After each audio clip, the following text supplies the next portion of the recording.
साथीहरू नमस्ते है। तपाईँ साउदी अरबमा हुनुहुन्छ? यदि हुनुहुन्छ भने तपाईँले एउटा अहिले नयाँ न्युज सुन्नुभएको होला, आफै हुरुप लाग्ने। सुन्नुभएको छ?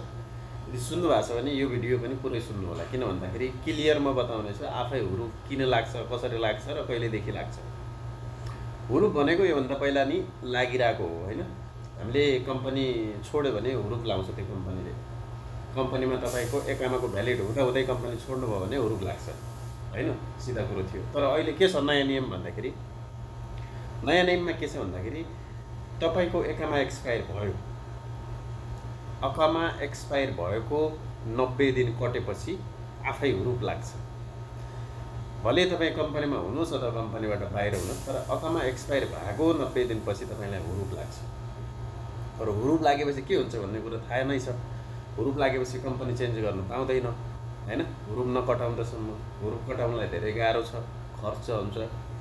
अनि तपाईँले घर जाँदा, नेपाल जाँदा पनि तपाईँले एमबिसी मार्फत धेरै प्रक्रियाहरू पुऱ्याएर नेपाल जानुपर्ने हुन्छ। त्यही भएर तपाईँको अकामा एक्सपायर छ भने के सहज छ भन्दाखेरि अर्को कम्पनीमा जानलाई इजी छ।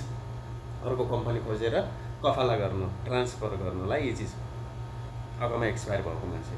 तर तपाईँको अकामा एक्सपायर हुँदा हुँदै तपाईँ काम गर्दै जानुभयो र 90 दिन पनि कटिसक्यो भने फेरि आफै हुरुप लाग्छ। यो जुनको 30 तारिक पछिको कुरा हो यो है, अहिलेको होइन। त्यही भएर यो सम्बन्धमा तपाईँ कन्फ्युजिङ हुनुहुन्थ्यो भने हुरुप त्यो तरिकाले लाग्ने हो। बाँकी कुराहरू धेरै फेक भिडियोहरू यताउता आइरहेको हुन्छ, त्यसमा नलाग्नु होला। तपाईँलाई कुनै त्यस्तो जिज्ञासा छ भने कमेन्ट गर्नुहोला, मेसेज गर्नुहोला। मेरो फेसबुकमा पनि जोडिनु होला। म यता फेसबुकको लिङ्क पनि कमेन्टमा राखिदिनेछु है त। बाँकी कुरा गर्दै गरौँला, हस्।